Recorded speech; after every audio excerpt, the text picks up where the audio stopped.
नमस्कार, आप सबका एक बार फिर स्वागत है। आप देख रहे हैं चुनाव मंच इंडिया टीवी पर आज सुबह से लगातार। और इस वक्त चुनाव मंच पर हमारे मेहमान हैं एआईएमआईएम के अध्यक्ष और सांसद असदुद्दीन ओवैसी साहब। जरा एक बार जोरदार तालियों के साथ उनका स्वागत करें चुनाव मंच में।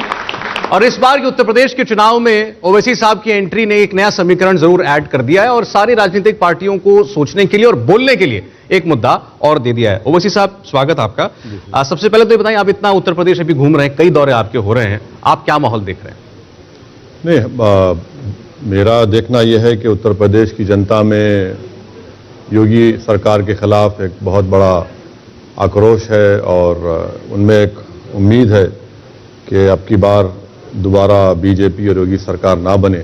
और उसकी कई वजूहात हैं, वजह हैं, रीजंस हैं। उनका मिस गवर्नेंस है, कोविड के सेकेंड वेव में उनकी सरासर नाकामी है। और दूसरा यह है कि जो एमआईएम पार्टी का जो 5 साल पहले मौक़िफ़ था उससे अब बहुत बेहतर हुआ है। हमारा संगठन बहुत ज़्यादा मजबूत हुआ है। हालिया ज़िला परिषद के चुनाव में भी हमारे अच्छी खासे कैंडिडेट जीते हैं, बहुत से मुकामात पर दूसरे तीसरे नंबर पर आए हैं। तो ये मोटा मोटा ये हमको नज़र आ रहा है। तो आपके लिहाज से आप कन्विंस हैं कि बीजेपी कम से कम वापस नहीं आएगी? इंशाअल्लाह ताला अगर हम लोग कोशिश करेंगे और जो गुस्सा है वो अगर हम उसको सही इस्तेमाल करेंगे, सही राह दिखाएंगे, तो मुझे यकीन है कि बीजेपी को यहाँ पर नाकाम किया जा सकता है। अच्छा, आज मैंने कई नेताओं से बात की, समाजवादी पार्टी के भी थे, बीजेपी के भी थे। उनका कहना था आपके यूपी में चुनाव लड़ने पर 100 सीटों पर एआईएमआईएम चुनाव लड़ रही यूपी में, कि बिहार जैसा आपको यहां रिस्पांस नहीं मिलेगा। क्या जवाब है उनको? नहीं तो फिर परेशान क्यों हो रहे हैं, पेट में दर्द क्यों हो रहा है? जब नहीं मिल रहा है तो छोड़ दीजिए ना भाई। जब नहीं मिल रहा है तो जिक्र खैर क्यों हो रहा है हमारा? तो आप खाइए, बिरयानी खाइए, कबाब खाइए, जो खाते खाइए, खुश होइए, मिठाई बांटिए, पटाखे फोड़िए। तो इतना दर्द क्यों हो रहा है? तो आप मंच से बोलते हैं तो उनको जवाब देना पड़ता है। अब आप अखिलेश यादव को चैलेंज देंगे कि मुझसे बहस कीजिए, अखिलेश यादव को, बाकी पार्टियों को आप जिम्मेदार बताएंगे कि इन्होंने धोखा दिया मुसलमान? नहीं, बिल्कुल। देखिए, अगर कोई ये कह रहा है कि बिहार में क्या हुआ यूपी में नहीं होगा, तो आप क्या समझ रहे हैं कि यूपी की जनता नहीं देख रही बिहार में क्या हुआ? यूपी की जनता देख रही है कि बिहार में जो एमआईएम पार्टी ने बिहार में जाकर सीमांचल, जो बिहार का सबसे, बल्कि भारत का सबसे बैकवर्ड एरिया है, एचडीआई इंडिकेटर्स खराब है, वहां पर हमने कामयाबी हासिल की। तो यकीनन हमारी कोशिश होगी कि यहां पर। और दूसरा ये है कि ये बार बार ये बोलना कि भाई आप सपा और बीएसपी तो मिलकर लड़े थे, अभी बीएसपी के बड़े नेता यहां से गए, क्या किया आपने? आप बीजेपी को नहीं रोक पाए ना, मैं तो था भी नहीं। तो आप लोग मिलकर लड़ने के बावजूद भी सिर्फ 15 लोकसभा के सीट पर आप कामयाबी हासिल किए, एक सीट पर कांग्रेस अपनी रवायती सीट पर वो कामयाब हुई। तो मैं तो था भी नहीं, और फिर आप कैसे नाकाम हो? नहीं, आपकी ये बात तो लॉजिकल लगती है कि अगर आप, उन्हें लगता है कि आपको वोट नहीं मिलेगा तो फिर वो आपको बार बार बीजेपी की बी टीम क्यों कहते हैं, या भी क्यों कहते हैं कि आप यहाँ वोट काटने के लिए आए। ये एक ऐसा सवाल है, इसका जवाब आप कई बार दे चुके हैं। तो इस पर एक बार बात करके फिर हम आगे बढ़ जाते हैं। ये मुझे बताइए, आप चुनाव लड़ेंगे और आपको अगर अच्छा खासा मुस्लिम वोट मिलता है तो मुसलमान आज तक यूपी में बीजेपी के जो गैर बीजेपी दल है उनको वोट देता आया, वो बटेगा। तो वो इनकी सिंपल रीजनिंग है कि बीजेपी को फायदा होगा। नहीं, देखिए, ये चुनाव में सिर्फ मुसलमान ही तो वोट नहीं डालेंगे ना। ठीक बात। चुनाव में दूसरे लोग भी वोट डालेंगे, हिंदू हैं, उसमें ओबीसी हैं, दलित हैं, एमबीसी हैं, दलित में कई समाज हैं, अपर कास्ट हिंदू में कई समाज हैं। तो ये पूरा डिबेट अगर ऐसा होगा कि भाई मुसलमान वोट कहां जाएगा, तो मैं ये कह रहा हूं कि हिंदू वोट तो बीजेपी को जा रहा है ना। 75% 2019 के चुनाव में हिंदू वोट बीजेपी को गया और 74% के करीब मुस्लिम वोट बीएसपी और सपा को गया। उसके बावजूद भी आप कामयाब नहीं हो सके। तो ये मेरे खड़े रहने से नुकसान क्यों हो रहा है? आप ये क्यों नहीं कहते कि समाजवादी पार्टी के मोहतरम अखिलेश यादव साहब के परिवार के 3 लोग हार गए? कैसे हारे? इसलिए हारे क्योंकि उनको हिंदू वोट नहीं मिला। तो ये जबान से बोलने डरते हैं और ये समझते हैं कि मुसलमान को बोले तो मुसलमान इनका कैदी है, मुसलमान इनसे डर के रहेगा। भाई हम क्यों डरेंगे? बीजेपी अगर जीत रही है तो मुस्लिम वोट से नहीं जीत रही बीजेपी, ये फैक्ट है। और जब चुनाव आता है तो हमारा एक मुसलमानों के दिमाग को पिछले 60 साल से ट्रेन कर दिया गया कि जब चुनाव आता है कि आपकी जिंदगी और मौत का सवाल है, उसके बाद आप रोज मरते रहिए, कोई फिक्र नहीं है। रोज मरिए कोई फिक्र में। चुनाव जब आता देखिए जिंदगी और मौत का मामला है। ये जो हमारे बड़े बड़े एजेंट हैं ये पूरे आ जाते। एजेंट मतलब अब उनको बड़ी इज्जत से कह रहा हूं, और भी कह सकता था पार्लियामेंट्री वर्ड, बट ये आ जाते। देखिए अब आ रहा है, अब जिंदगी मौत का। अरे भाई कौन सा चुनाव जिंदगी और मौत का नहीं था? तो अगर जिंदगी और मौत का रहा तो भाई आप देखिए कि कल एक मुस्लिम आईएएस ऑफिसर के ऊपर इन्वेस्टिगेशन शुरू हो गया। बिल्कुल। क्यों नहीं बोलते अखिलेश यादव, क्यों नहीं बोलते बीएसपी, क्यों नहीं बोलती कांग्रेस? कौन बोले? हम ही बोले। आप बोलते क्यों नहीं?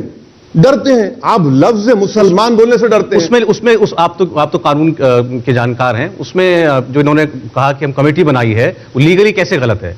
बिल्कुल गलत है। सुप्रीम कोर्ट के कई जजमेंट है, केशाराम वर्सेस बिहार का जजमेंट है 1962 का, आप पढ़ लीजिए। सुप्रीम कोर्ट ने कहा कि अगर कोई सिविल सर्विस का ऑफिसर है, ऑल इंडिया सर्विस का ऑफिसर है, उसको भारत का सिटीजन है, उसको फंडामेंटल राइट डिनाई नहीं कर सकते। और all India service conduct rule का सेक्शन 3 है, अनीस अंसारी साहब यहां पर पूछ लीजिए उनसे। सेक्शन 3 में मॉरल टर्पिट्यूड का क्राइम आता है। तो उन्होंने कौन सा क्राइम किया बताइए ना आपने? आप एसआईटी बनाते हैं, एडिशनल डीजी को बनाते हैं और उनके पीछे लगा देते हैं।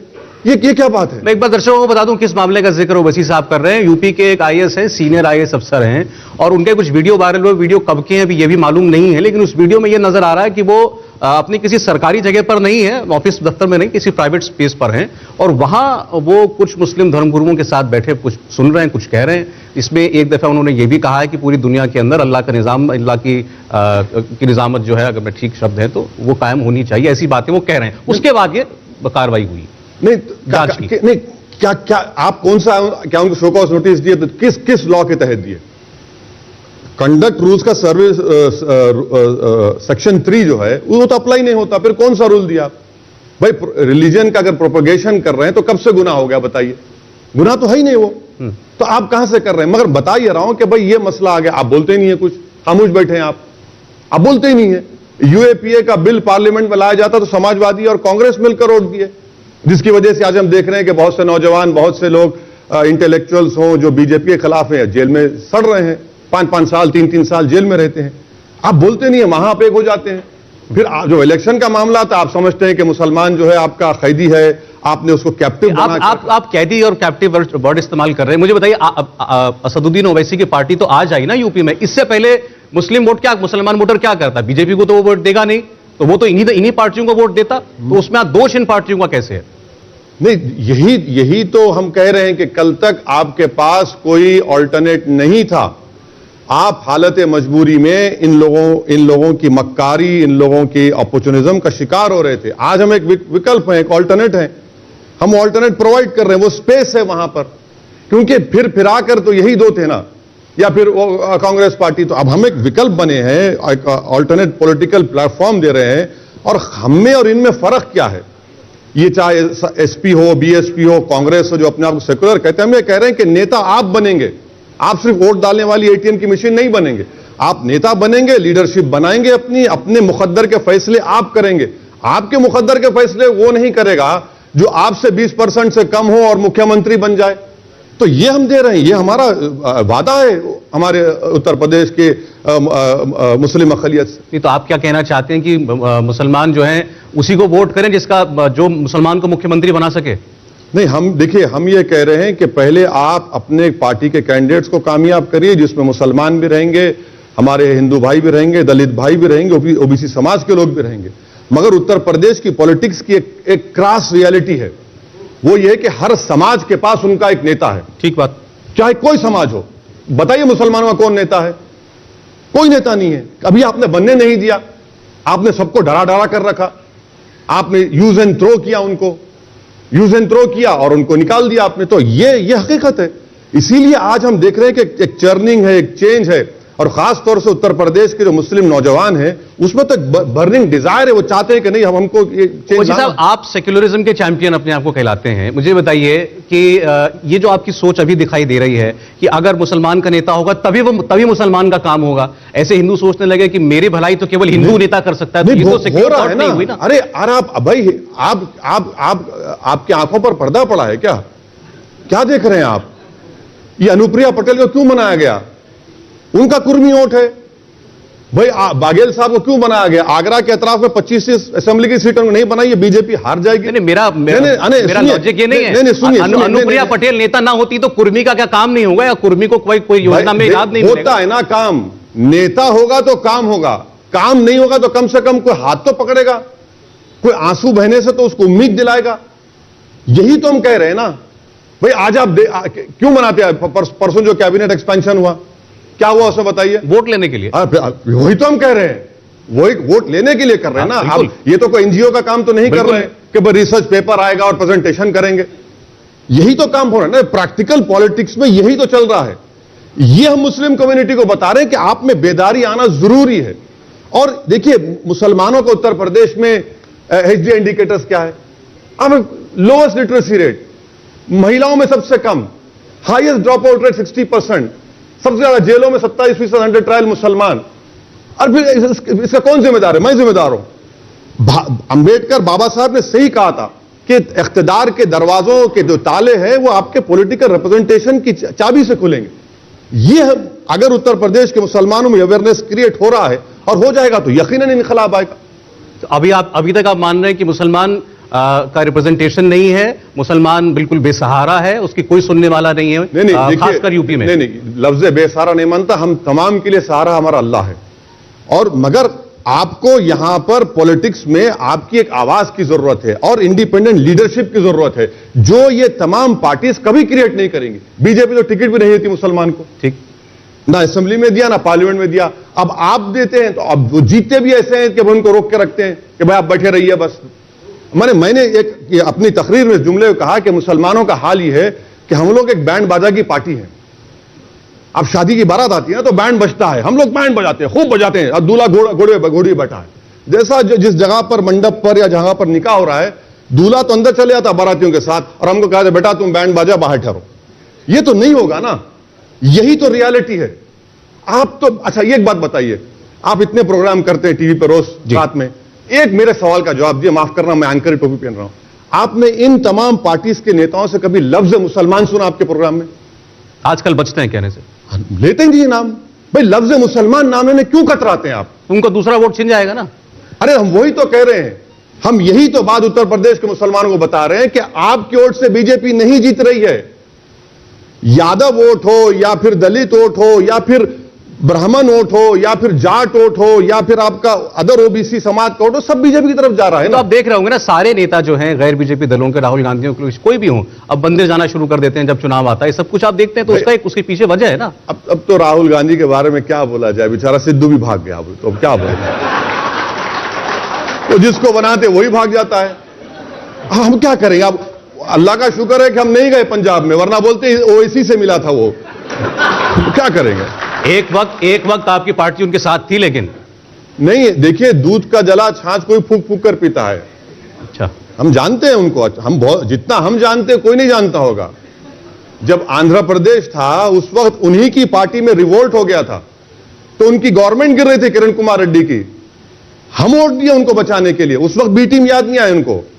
यहां हारे तो वायनाड गए क्योंकि वहां पर 35% मुसलमान थे, वहां जीत गए। हमने आपको बचा लिया। आप डूब रहे थे, हमने आपका कहा बेटा मत डूबो, ऊपर रहो। अब आप बताइए, फिर आप बड़े बड़े बात। इसका मतलब तो मुसलमानों को राहुल गांधी पसंद है, यही मतलब ही बचाया ना उनको। नहीं, देखिए सवाल पसंद का नहीं है ना। बाज़ वक्त क्या होता है कि ऑप्शन नहीं होता, ऑप्शन नहीं होता। हम जब ग्रेजुएशन डिग्री का बीए डिग्री कर रहे थे तो ज्यादा पढ़ते नहीं थे हम।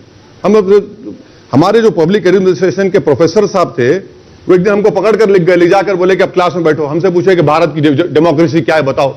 बोले तुम बताओ ओवैसी। हम बोले सर आपके रहते हो हम क्या बोलेंगे। पंडित जी थे वो, बोले आप बहुत तू बड़ा काबिल है। हम बोले कुछ बोलेंगे वो पलटा के बोल देंगे। तो उन्होंने हमसे कहा कि भारत की डेमोक्रेसी एक स्वयंवरा है, कभी कभी वो जाकर किसी नाकारा के गले में भी गले का हार डाल देती है। तो हम एमएलए बने 94 में, हम उस्ताद के घर पे गए, सर देखिए फूल का हार पहनकर गले से लगा लिया हमको। तो ये यही होता है ना, ऑप्शन नहीं है। अच्छा आप हराइए ना मोदी को। चलिए तो मैं हेडलाइन चला दूं, असदुद्दीन ओवैसी ने राहुल गांधी को नाकारा कहा, चला दीजिए। ये अगर उत्तर प्रदेश के मुसलमानों में अवेयरनेस क्रिएट हो रहा है और हो जाएगा तो यकीनन इनकलाब आएगा। तो अभी तक आप मान रहे हैं कि मुसलमान का रिप्रेजेंटेशन नहीं है, मुसलमान बिल्कुल बेसहारा है, उसकी कोई सुनने वाला नहीं है। नहीं, खासकर यूपी में। नहीं, लफ्ज बेसहारा नहीं मानता, हम तमाम के लिए सहारा हमारा अल्लाह है। और मगर आपको यहां पर पॉलिटिक्स में आपकी एक आवाज की जरूरत है और इंडिपेंडेंट लीडरशिप की जरूरत है, जो ये तमाम पार्टीज कभी क्रिएट नहीं करेंगे। बीजेपी तो टिकट भी नहीं देती मुसलमान को, ठीक, ना असेंबली में दिया ना पार्लियामेंट में दिया। अब आप देते हैं तो अब वो जीतते भी ऐसे हैं कि उनको रोक के रखते हैं कि भाई आप बैठे रहिए बस। मैंने एक अपनी तकरीर में जुमले में कहा कि मुसलमानों का हाल ये है कि हम लोग एक बैंड बाजा की पार्टी है। अब शादी की बारात आती है ना तो बैंड बजता है, हम लोग बैंड बजाते हैं, खूब बजाते हैं, अब दूल्हा घोड़े बैठा है। जैसा जिस जगह पर मंडप पर या जहां पर निकाह हो रहा है, दूल्हा तो अंदर चले जाता बारातियों के साथ और हमको कहा बेटा तुम बैंड बाजा बाहर ठहरो। ये तो नहीं होगा ना, यही तो रियलिटी है। आप तो अच्छा ये एक बात बताइए, आप इतने प्रोग्राम करते हैं टीवी पर रोज रात में, एक मेरे सवाल का जवाब दिए, माफ करना मैं एंकर टोपी पहन रहा हूं, आपने इन तमाम पार्टीज के नेताओं से कभी लफ्ज मुसलमान सुना आपके प्रोग्राम में? आजकल बचते हैं कहने से, लेते हैं नाम, भाई लफ्ज मुसलमान नाम लेने क्यों कतराते हैं आप? उनको दूसरा वोट छिन जाएगा ना। अरे हम वही तो कह रहे हैं, हम यही तो बात उत्तर प्रदेश के मुसलमानों को बता रहे हैं कि आपकी ओट से बीजेपी नहीं जीत रही है। यादव वोट हो या फिर दलित वोट हो या फिर ब्राह्मण वोट हो या फिर जाट वोट हो या फिर आपका अदर ओबीसी समाज का वोट हो, सब बीजेपी की तरफ जा रहा है। तो आप देख रहे होंगे ना, सारे नेता जो हैं गैर बीजेपी दलों के, राहुल गांधी के, कोई भी हो, अब मंदिर जाना शुरू कर देते हैं जब चुनाव आता है, सब कुछ आप देखते हैं। तो उसका एक उसके पीछे वजह है ना। अब तो राहुल गांधी के बारे में क्या बोला जाए, बेचारा सिद्धू भी भाग गया, तो अब क्या बोला जाए, तो जिसको बनाते वही भाग जाता है।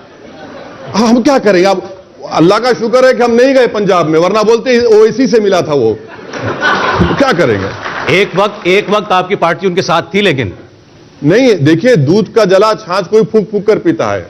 अच्छा, हम जानते हैं उनको, हम बहुत, जितना हम जानते हैं कोई नहीं जानता होगा।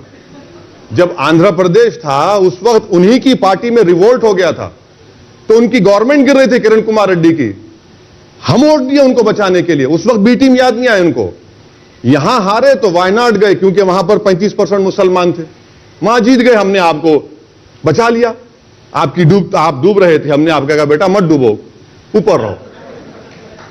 अब आप बताइए, फिर आप बड़े बड़े इसका मतलब तो मुसलमानों को राहुल गांधी पसंद है, यही मत तभी बचाया ना उनको। नहीं, देखिए सवाल पसंद का नहीं है ना, बाज़ वक्त क्या होता है कि ऑप्शन नहीं होता। हम जब ग्रेजुएशन डिग्री का बीए डिग्री कर रहे थे तो ज्यादा पढ़ते नहीं थे हमारे जो पब्लिक एडमिनिस्ट्रेशन के प्रोफेसर साहब थे, वो एक दिन हमको पकड़ कर लिख गए, ले जाकर बोले कि अब क्लास में बैठो। हमसे पूछे कि भारत की डेमोक्रेसी क्या है बताओ। बोले तुम बताओ ओवैसी। हम बोले सर आपके रहते हो हम क्या बोलेंगे। पंडित जी थे वो, बोले आप बहुत, तू बड़ा काबिल है। हम बोले कुछ बोलेंगे, वो पलटा के बोल देंगे। तो उन्होंने हमसे कहा कि भारत की डेमोक्रेसी एक स्वयंवरा है, कभी कभी वो जाकर किसी नाकारा के गले में भी गले का हार डाल देती है। तो हम एमएलए बने 94 में, हम उस्ताद के घर पे गए, सर देखिए फूल का हार पहनकर, गले से लगा लिया हमको। तो ये यही होता है ना, ऑप्शन नहीं है। अच्छा आप हराइए ना मोदी को। चलिए तो मैं हेडलाइन चला दूं, असदुद्दीन ओवैसी ने राहुल गांधी को नाकारा कहा, चला दीजिए। नहीं, आप देखिए, हमसे ही हेडलाइन चलती है, किसी से नहीं चलती, हमको मालूम। आप चलाइए, जो चाहे चलाइए, हमारा। अच्छा खैर, वो यूपी में कम आते हैं राहुल गांधी, लेकिन प्रियंका गांधी बहुत आती हैं। और प्रियंका गांधी, उनकी पार्टी उम्मीद करे कि उनके आने से कुछ कांग्रेस के जो भाग हैं वो खुलेंगे। आपको कुछ जोर दिखाई देता है? मुझे अपनी पार्टी की फिक्र है, मुझे अपने, हम लोग जो मोर्चा में उसकी फिक्र है। और हमको ये सबसे बड़ी, जो हमारी कोशिश है कि बीजेपी दोबारा सरकार ना बनाए। अब ये दूसरे पार्टी क्या करते हैं क्या नहीं करते हैं, तो मुझे मैं उसका प्रीवी नहीं हूं। अच्छा ठीक है, आपने कहा कि आपका टारगेट है बीजेपी सरकार ना बनाए। अभी आप 2-3 बार ये बोल चुके हैं कि मुसलमान के वोट से तो बीजेपी सरकार बनती नहीं है। अब मुसलमान चाहे सपा बसपा कांग्रेस को वोट करे, चाहे आपको वोट करे, तो अगर बीजेपी को हिंदू वोट मिल गया तो सरकार बन जाएगी। असदुद्दीन ओवैसी कैसे रोकेंगे? आप क्या नहीं जानते बीजेपी में क्या चल रहा है? आप नहीं जानते क्या सर? इतना भी भोले मत बनिए आप। अभी तो कुछ, अभी तो खेल शुरू होगा ना। अभी तो बहुत सी चीजें तब्दीली आएगी। बाबा चलाएंगे या फिर कौन चलाएगा मालूम होगा ना। अभी देखिए पाल साहब भी एक दिन के सीएम बने, कैसे बने? कर्नाटका में भी गवर्नमेंट बदल गई। तो ये होता है sir, politics is the art of impossible, तो कुछ भी हो सकता है। नहीं, अभी थोड़ी देर पहले स्वतंत्र देव सिंह आए थे, जो इनके बीजेपी के यूपी के अध्यक्ष हैं। वो जाहिर है उन्होंने साफ साफ बोला भाई कोई इसमें कोई ऑप्शन ही नहीं है, सवाल ही नहीं है। नहीं, उनको तो बोलना पड़ेगा ना, वरना फिर बेचारे शाम तक उनको। अरे अब तो मोदी जी बोल दिए, अलीगढ़ में रैली की मोदी जी ने, इतनी तारीफ की योगी जी की, आपको अब भी शक है कि योगी जी के पर कोई सवाल है? देखिए, रूपानी को हटाने से 1 महीना या 5 हफ्ते पहले अमित शाह जाकर उनको गुड परफॉर्मेंस सर्टिफिकेट दिए और उनको हटा दिए। हटाने के बाद बीजेपी के जो बीट के जर्नलिस्ट थे वो कहे कि इसलिए हटाया क्योंकि उन्होंने कोविड में काम नहीं किया। तो कुछ भी हो सकता है, कुछ भी हो सकता है। योगी को हटाया जा सकता है। अब पौने रात के 8:45 पर मोदी जी पार्लियामेंट की बिल्डिंग देखने चले गए तो क्या नहीं कर सकते वो? तो देखते चले गए तो आपको उस पर क्या एतराज हुआ? नहीं, एतराज नहीं है, कुछ भी हो सकता है। मैं बता रहा हूं ना सर, आपको बहुत सी चीजें मालूम, मुझे भी थोड़ा थोड़ा मालूम है। अच्छा, अब ये बताइए कि उत्तर प्रदेश में जिस किस्म की जबान इस्तेमाल की जा रही है राजनीति के अंदर और जिस किस्म की कानूनी कार्रवाई, जिसमें से एक आध का जिक्र अब आपने किया, अब योगी जी को अखिलेश यादव पर तंज मारना था तो उन्होंने कहा अब्बा जान वाले, अब्बा जान बोलने वाले। इस पर आपने कहा ये डॉग विसल है, जरा इसको एक्सप्लेन कीजिए। नहीं, दोनों भी कर रहे हैं। देखिए, जब उत्तर प्रदेश की विधानसभा में उत्तर प्रदेश के मुख्यमंत्री ने जुमला कहा तो समाजवादी पार्टी ने कहा कि यह गलत बात कह रहे हैं, आपको हमारे बड़ों की बेइज्जती करनी नहीं चाहिए।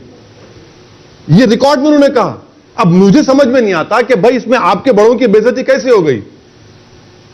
वो डॉग विजिल कर रहे हैं तो वो भी उसको प्रमोट कर रहे हैं ना।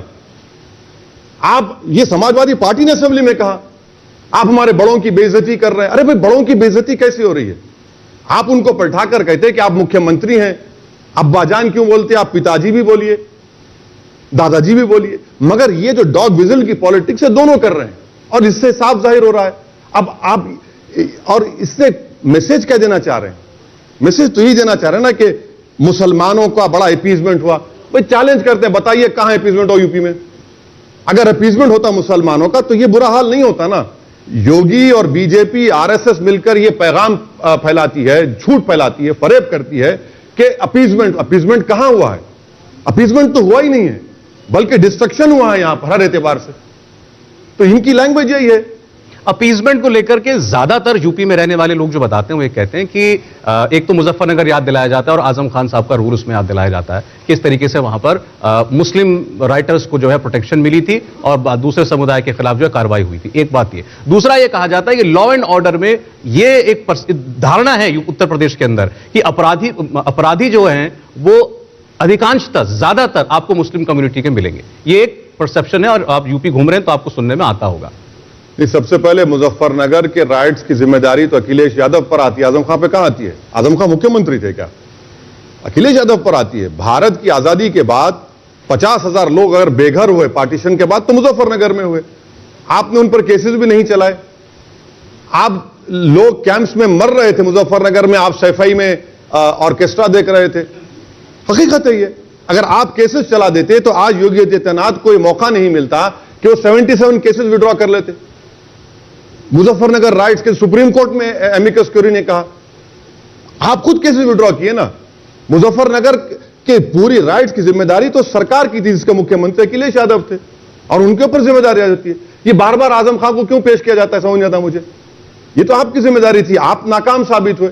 आपने क्या किया बताइए उन लोगों के लिए? आपने कहा, जब लोगों से कहा कि रिलीफ कैंप में कोई करिए तो आपने बहुत बिल्कुल ही ऐसी बात की कि उसको बैन भी नहीं किया जा सकता यहां पर। अब बीजेपी कहती है कि देखिए फर्क किया कि योगी राज में दंगा नहीं होता। झूठ बोल रहे हैं, सरासर झूठ। हम चैलेंज कर रहे हैं, आप बीजेपी के आदमी को बुला लीजिए, बैठे तो पूछ लीजिए। एनसीआरबी का डेटा है 2019 में 1500 कम्युनल इंसिडेंट्स हुए। एनसीआरबी तो अमित शाह के अंडर आती है, क्या आप झूठ बोल रहे हैं? वो 2019 का एनसीआरबी का डेटा 1500 इंसिडेंट्स हुए, कम्युनल इंसिडेंट्स हुए। कैसे बता रहे हैं वो? कम्युनल इंसिडेंट हो सकते हैं, राइट का मतलब होता है वाइड स्प्रेड आर्सन, आगजनी। उसी में तो वाकया होता है ना। कम्युनल इंसिडेंट का मतलब क्या है कि मैं आपके घर पे हमला किया, चाहे शीशा तोड़ा हो या घर जलाया हो, मगर कोशिश तो की, मेरा इंटेंशन था। कम्युनल इंसिडेंट हुए हैं। अच्छा, यहां से कानपुर में वो एक 11 साल की लड़की अपने बाप को चिमट कर रो रही है कि मेरे अब्बा को मत मारिए, आप मार रहे हो उसको क्या कहेंगे आप बताइए? आपने CAA में फायरिंग की, 22 मुसलमान मर गए। किसने कहा कि वो डायरेक्टेड था मुसलमान तरफ?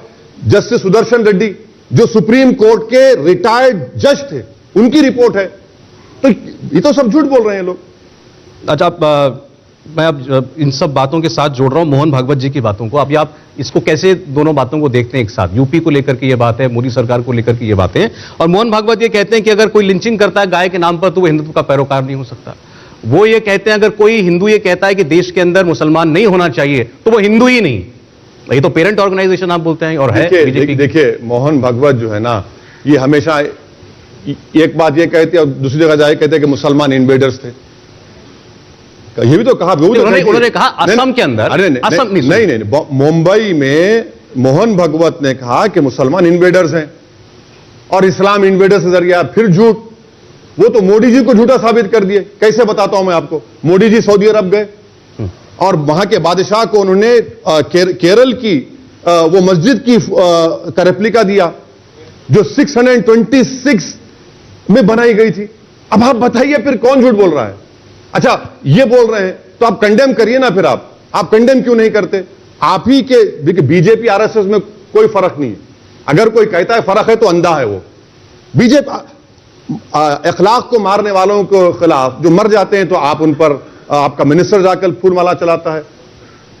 झारखंड में मारा जाता है तो आपका यूनियन मिनिस्टर कन्विक्टेड लोगों को फूल का हार पहनाता है। आरएसएस नहीं देख रही है कि आरएसएस के बगैर ये सब काम होता है। आरएसएस तो सेंटर है, रिमोट कंट्रोल आरएसएस के पास है। मोदी भी कुछ नहीं कर सकते बगैर आरएसएस के। सच्चाई है, वो बता रहा हूं आपको। और मोहन भागवत बोले जाते हैं वो ये सब, ये जो है ना कि ऑप्टिक्स के लिए, मीडिया मैनेजमेंट के लिए, हम लोग, हमारा सॉफ्ट फेस है। आप कितनी झूठ बोलेंगे? तो आप इनकार कर दीजिए जो सावरकर ने कहा, जो गोलवालकर ने कहा, जो दीनदयाल उपाध्याय ने अपनी किताब में कहा। गोलवलकर की बात से तो उन्होंने एक बिल्कुल अभी मुझे एक कुछ महीनों पहले, साल भर पहले कहा था कि जो गोलवलकर ने जो उनकी जो किताब है जो सबसे ज्यादा कोट की जाती है, बंच ऑफ थॉट्स, उसमें जो बोला वो तब के लिए रेलेवेंट थी। जरूरी नहीं है कि वो आज के लिए रेलेवेंट। क्या मतलब रेलेवेंट? आप इनकार कर दीजिए, आप बोलिए कि हम उसको छोड़ चुके हैं, हम मानते ही नहीं उन चीजों को। बोल दीजिए सावरकर के हिंदुत्व के डेफिनेशन को हम नहीं मानते। आप बोलिए, उनकी लीनियज है, वो क्यों छोड़ेंगे? हाँ, फिर आप वो नहीं छोड़ेंगे। और सावरकर कहेगा कि भाई ये इस मुल्क का मोहब्बत करने वाला वही है जो जिसके लिए ये फादरलैंड और मदरलैंड है। तो बताइए, इस मुल्क का मजहब सिर्फ हिंदुइज्म हो सकता है, हिंदुत्व आइडियोलॉजी हो सकती है। तो आप उनको नहीं छोड़ेंगे। देखिए, हम थोड़ा बहुत पढ़ते हैं ना, हम उन दूसरे नेताओं की तरह नहीं है कि थम्स अप जिंदाबाद बोल के चले जाएंगे। आपकी आइडियोलॉजी, आपकी किताबें हैं और उसको कैसे छोड़ देंगे हम? आप धूल झोंकने की पॉलिसी कर रहे हैं, वो कभी नहीं होने वाला है। हाँ, वो किसी को बिठाकर, चंद मुसलमानों को बिठाकर ये बातें कर सकते हैं और वो बेचारे खवाल पार्टी के लोग थाली बजा सकते हैं। और हम तो देख रहे हैं ना, देख रहे हैं, महसूस कर रहे हैं कि इतनी नफरत पैदा हो चुकी है आज हर जगह पर। कौन फैला रहा है नफरत? बताइए, किस वजह से नफरत फैल रही है? कि पार्लियामेंट के 200 कदम के ऊपर लोग कहते हैं कि काट दो मुल्लों, गले काट दो। गलत। हाँ, आप गलत है, मगर क्या हो रहा है? 24 घंटे में बेल हो जाती है। 24 घंटे में बेल हो जाती है। बताइए आप, कौन कर रहा है ये फिर? तो ये सब चीजें हैं ना। तो ये आइडियोलॉजी के ऊपर ये लोग, देखिए, आरएसएस कभी भी अपनी आइडियोलॉजी को नहीं छोड़ेगी, कभी भी नहीं छोड़ेगी आरएसएस आइडियोलॉजी को। अपनी आइडियोलॉजी पर वो रहेंगे, उस पर काम करेंगे और कर रहे हैं काम उसके ऊपर। ये हमारा मानना है कि वो कभी नहीं छोड़ेंगे अपनी आइडियोलॉजी को। जो इंसिडेंट्स होते हैं जिनका भी आपने कईयों का जिक्र किया है, बहुत से लोग ये कहते हैं कि 140 करोड़ के देश में ये 10 इंसिडेंट या 20 इंसिडेंट उठा करके ये बोलना कि पूरा समाज बढ़ चुका है, समाज के अंदर नफरत पैदा हो चुकी है, हर जगह गली मोहल्ले में मुसलमान को टारगेट किया जा रहा है, ये कहां तक जायज है? आप सिर्फ 10 कह रहे हैं? मैंने नहीं, क्या मिसाल के तौर पर कहा। आपने नहीं, गलत है ये। 10 क्या, रोज होता है। अगर रोज होता है, मैं आपको बता रहा हूं, दिल्ली से अगर कोई ट्रेन निकलती, रात की ट्रेन, तो आप और हम जाएंगे। चलिए, मैं भी शॉर्ट पैंट पहनता हूं, आइए जाके देखते हैं कितने मुस्लिम खवातीन ट्रेन में बैठते हैं, रात की ट्रेन में देख लें। चलिए बताइए, आप रैंडमली पूछिए कि क्या माहौल है पूरा। मतलब मुस्लिम महिला जो है वो रात को निकल नहीं सकती। अरे भाई, ये माहौल तो आपने पैदा कर दिया ना खौफ का। कोई अगर चूड़ियां बेचने जाता है, मोदी जी तो चौरी चौरा का इंसिडेंट के बड़ी बड़ी बातें करते हैं, उन्हीं की बरादरी का आदमी जब चूड़ियां बेचने जाता है मध्य प्रदेश में तो उसको मारा जाता है। कोई ठेला बंडी पर तरकारी बेचता है तो तेरा आधार कार्ड बता, तू यहां पर क्यों आया है? कौन कर रहा है ये? क्यों कर रहे हैं लोग? इसलिए कर रहे हैं ताकि एक मैसेज चला जाए हेटरेट का। राइट्स का नहीं है मामला। एक कम्युनल इंसिडेंट करेंगे, वीडियो रिकॉर्ड करेंगे और सोशल मीडिया से फैलाएंगे उसको, काम हो गया आपका। यही तो हो रहा है यहां पर। चलिए ठीक है, जो लोग तालिबान की वकालत करते हैं, क्योंकि आजकल वही बहुत ज्यादा चर्चा में है, तो लोग उसको कोट करते हैं कि देखिए यहां पर ऐसे लोग भी मौजूद हैं जिनको तालिबान भी अच्छा लगता है, तो हम क्यों ना बोले इनके खिलाफ? आप भद्रा कुमार का नाम जानते हैं? कौन थे भद्रा कुमार? जी मेरी अभी जानकारी में तो नहीं। भद्रा कुमार एक भारत के बहुत बड़े माने फॉरेन सर्विस के एक्सपर्ट हैं, फॉरेन सर्विस में थे। वो कहे, उन्होंने कहा कि बात करो तालिबान से। उनको क्यों नहीं बोलते आप? अरे मुझे क्या करना है अफगानिस्तान को? ना मेरे अब्बा है, ना मेरे दादा है, हमको मालूम ही नहीं अफगानिस्तान। आप किसी पूछ रहे मुसलमान से, कहां है अफगानिस्तान? बोलेगा हाँ होगा, मुझे क्या मालूम, मुझे क्या करना है? नहीं, बयान तो यहीं के लोग से दे रहे हैं ना। अरे भाई, बयान तो ये दूसरे लोग भी तो दिए ना। अच्छा, हद तो ये है कि हमारी सरकार भारत की टेरिटरी में तालिबान को बुलाकर कबाब खिलाए। जब क्या हुआ, दोहा में हमारी एम्बेसी में बुलाकर खिलाए। हम आज भी मैं कह रहा हूं कि मोदी सरकार को क्लियरली देश को बता देना चाहिए वंस एंड फॉर ऑल कि तालिबान टेररिस्ट ऑर्गेनाइजेशन है या नहीं। अब आपका दूसरा सवाल हो गया, आप क्या जानते हैं, आपकी राय क्या है? अरे भाई, आप बता दीजिए, सरकार से पूछ लीजिए कि क्या तालिबान टेररिस्ट है, तो आप डिक्लेयर करिए उसको, यूएपीए में लेकर आइए। आप तो यूनाइटेड नेशन की सैंक्शन कमेटी के हम चेयरमैन हैं। अब तो तालिबान ने कह दिया कि प्लेन उड़ाइए, भारत से लाइए। हम तो एक प्लेन लेकर गए थे, वो लेकर बैठ गए वहां पर। हुआ ना ये? भाई कौन कर रहा है बताइए ना फिर आप मुझे क्या करना है तालिबान से? मुझे मतलब ही नहीं है तालिबान से। मैं तो आपसे पूछ भी नहीं रहा कि आपकी क्या सोच है नहीं, तालिबान मैं के भी ऊपर। बता रहा हूं आपको। लेकिन जिन लोगों ने अपने आप कहा कि ये फ्रीडम फाइटर है, इसको भारत की अंग्रेजों के खिलाफ जंग आजादी से जोड़ करके देखना, किसी ने कहा हम आपका बहुत स्वागत करते हैं कि आपने अमेरिका को हरा दिया। भाई इतना तो बच्चा जानता होगा ना आज, जो जिसने ओसामा बिन लादेन का नाम सुना होगा कि तालिबान ने उसको अपने पास पनाह दी थी। अब ओसामा बिन लादेन मेरा मानना यह है कि जो कुछ अफगानिस्तान में तब्दीली आई है, यह भारत के लिए ठीक नहीं है फ्यूचर में। इससे चीन और पाकिस्तान मजबूत हुआ है। यह सरकार, हमने भारत के 30,000 करोड़ रुपए अफगानिस्तान में लगाए, यह नतीजा कैसे निकला यह पूछता नहीं है कोई। आपको मालूम, जब हम लोग हमारे एम्बेसी के स्टाफ को लेकर आए तो तालिबान ने कहा कि हथियार छोड़कर, जो हमने हथियार छोड़ दिए वहां पर, एम्बेसी में हथियार छोड़ दिया हमने। ये स्टेज पर आ गए। अमेरिका से जो बड़ी हमारी दोस्ती है, हमने कहा कि चिनोक दो हमारे स्टाफ को लेकर काबुल एयरपोर्ट पर जाएंगे, बोले नहीं देते। सिक्योरिटी दो, नहीं देते। इसका जिम्मेदार कौन है बताइए ना? सारे लोग सुरक्षित वापस तो आ गए ना, तो भारत सरकार ही लेकर के आई। अरे भाई, जो अफगानी हमारे लिए ट्रांसलेटर का काम करता था, जो आज भी वहां की नई गवर्नमेंट उन टारगेट कर रही है, हम उनको लाई नहीं ना।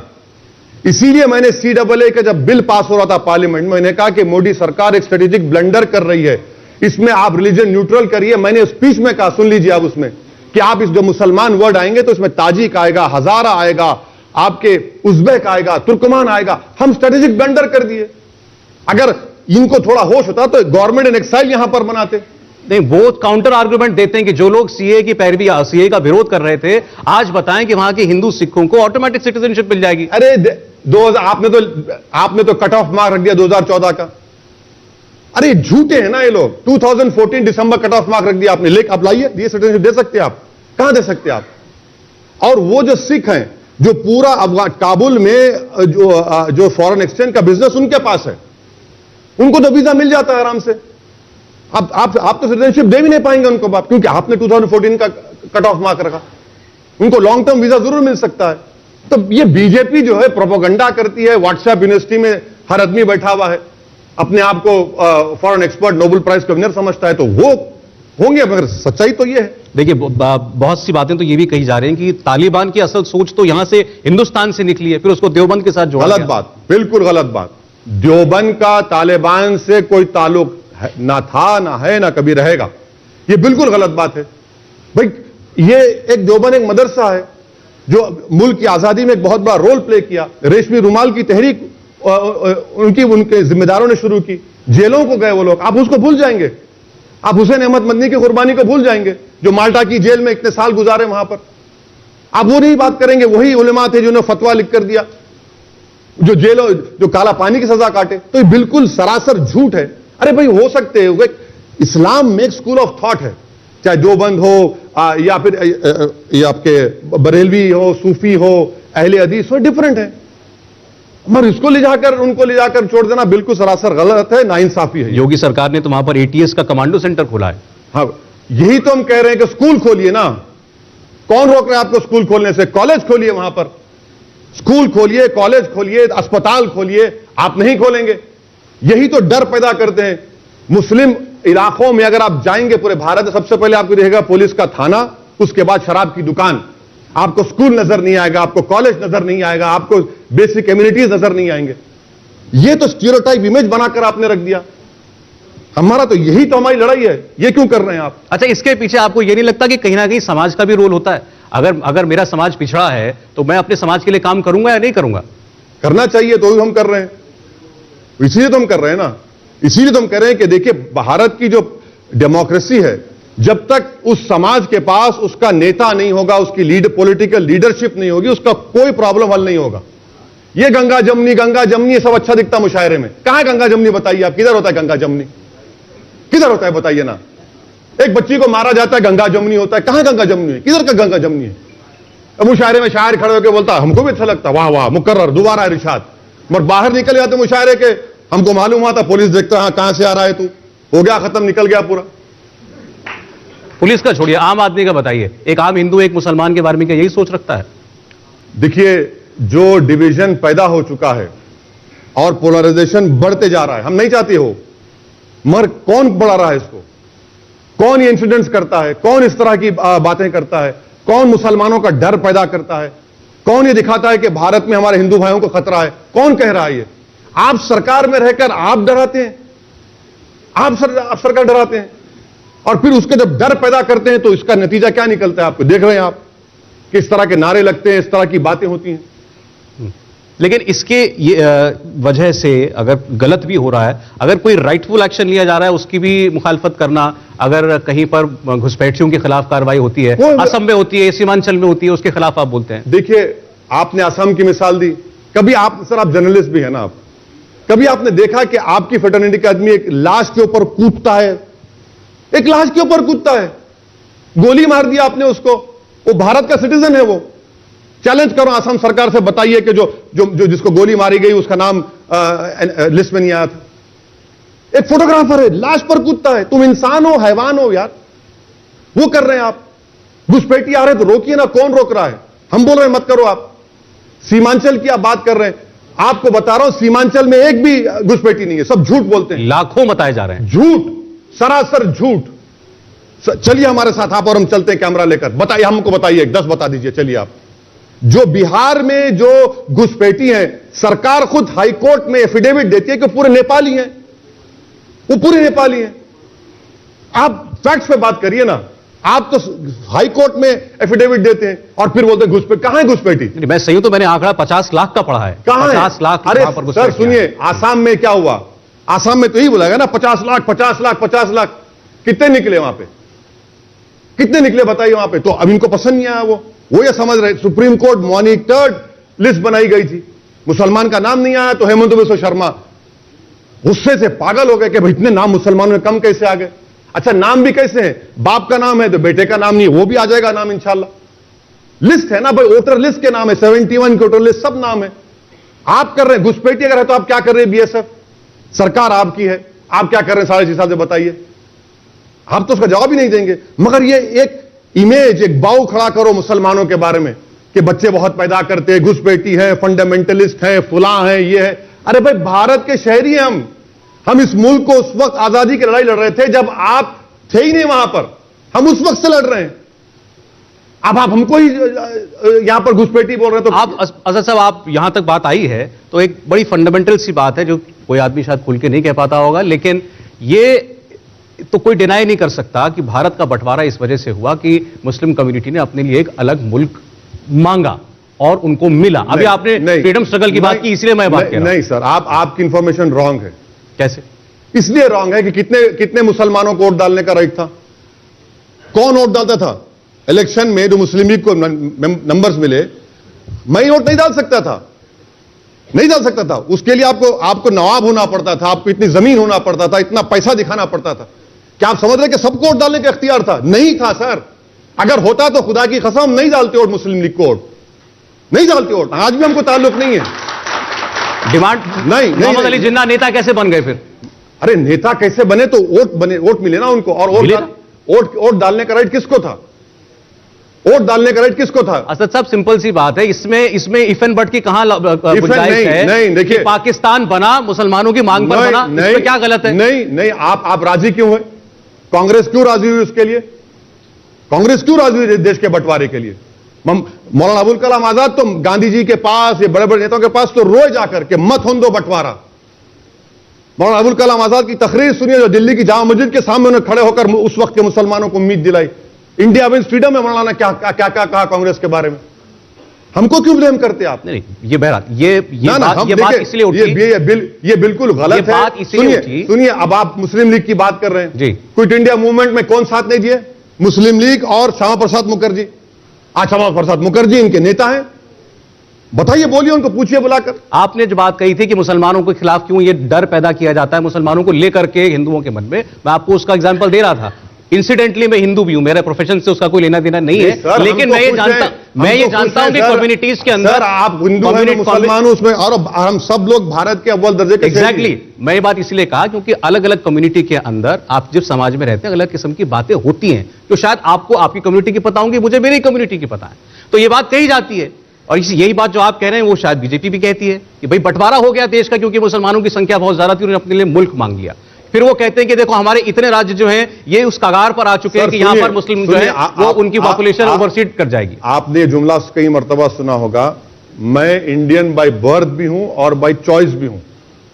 मेरे पास चॉइस था, हम नहीं गए। हम बोले ये हमारा देश, हम यहीं रहेंगे, हम नहीं जाएंगे ख्वाजा अजमेरी की सरजमीन को छोड़कर, हम नहीं जाएंगे हमारे आबो अजदाद की सरजमीन को छोड़कर। और क्या वफादारियों की निशाना चाहते हैं आप लोग? और कब तक हमको आप ब्लेम करते जाएंगे? हमारे को इतने बड़े कुर्बानियां दे रहे हैं, ये जो आप शक की ऐनक लगाकर कब तक देखते रहेंगे? 14% की आबादी मामूली आबादी तो नहीं है ना। आप तो उनको साथ लीजिए, उनके लिए इक्वालिटी दीजिए, सब्सटेंशियल इक्वालिटी दीजिए। अब कुछ ये आंकड़े निकले थे, चूंकि इस पर आपको यकीन नहीं होगा, लेकिन योगी सरकार के पास माइनॉरिटी वेलफेयर के लिए दिखाने के लिए बहुत कुछ है। अब आप मुझे बताइए इसमें कितना सच है कितना झूठ है कि 779 करोड़ रुपए मदरसा की मॉडर्नाइजेशन को लेकर के वहां पर एनसीईआरटी का सिलेबस लागू कर दिया। अब मदरसे पढ़ने वाला बच्चा स्कूल कॉलेज भी जाता है। एक मिनट, ये जब बीजेपी वाले आएंगे पूछ लीजिए। गवर्नमेंट ऑफ इंडिया की स्कीम एमएसडीपी स्कीम 116 करोड़ रुपया है, आपने 16 करोड़ ने खर्चा किए। अच्छा, प्रधानमंत्री आवास योजना ग्रामीण, आपने कितने घर सैंक्शन किए? आंकड़े मेरे पास भी हैं, सुन लीजिए आप। इनके जो बड़ी बड़ी बातें होती है ना, इनका रिकॉर्ड 2019-20 में आपने कितने घर दिए, 19-20 में, 20-21 में, 21-22 में एक घर मुसलमान को नहीं दिए। सैंक्शन तो पेपर पर है, कितनों को फिजिकली दिया आपने? कौन सी बात कर रहे हैं सर? अच्छा, ये दिए क्या मतलब दिए? क्या हम भिखारी हैं? राइट ही हमारा नहीं। वो अब जब आप पूछते हैं क्या किया हम मुसलमानों के लिए, तो बताते हैं ये किया। अरे आपने वो किया जो पिछले 60 साल में किसी ने नहीं किया, बर्बादी के लिए आपने वो काम कर दिया। आप एक मुसलमान को टिकट नहीं देते, आप एक मुसलमान को लोकसभा में टिकट नहीं देते। क्यों नहीं देते ना, दिखाइए, देकर मालूम हो जाएगा। मगर पॉलिटिक्स क्या हो रही है आजकल के, मोदी से बड़ा हिंदू कौन है? अखिलेश यादव बोलेंगे, बहन जी बोलेगी, कांग्रेस बोलेंगे हम मोदी से बड़े हिंदू हैं। सब लोग ये कोशिश कर रहे हैं, तो इसी में तो उनको कामयाबी मिल रही है ना। अच्छा, एक विषय उत्तर प्रदेश में खासतौर पर राम मंदिर का भी चलेगा, तो मुझे बताइए राम मंदिर क्या एक इमोटिव इशू है जिसका असर चुनाव पर हो सकता है? देखिए, हमारे लिए वो एक ऐसा इशू है जो हम जब तक दुनिया कायम रहेगी हम उसको याद रखेंगे। इसलिए कि आजाद हिंदुस्तान के तारीख में एक सिया वाकया है कि एक जीबी पंत की सरकार थी, रात के अंधेरे में चोरों की तरह वहां मूर्तियां रखी गई। उसके बाद राजीव गांधी ने ताले खुलवा दिए, और फिर कांग्रेस की जब सरकार थी, यहां भी कल्याण सिंह की सरकार थी, आपने सुप्रीम कोर्ट को कमिटमेंट देने के बाद मस्जिद को शहीद कर दिया आपने।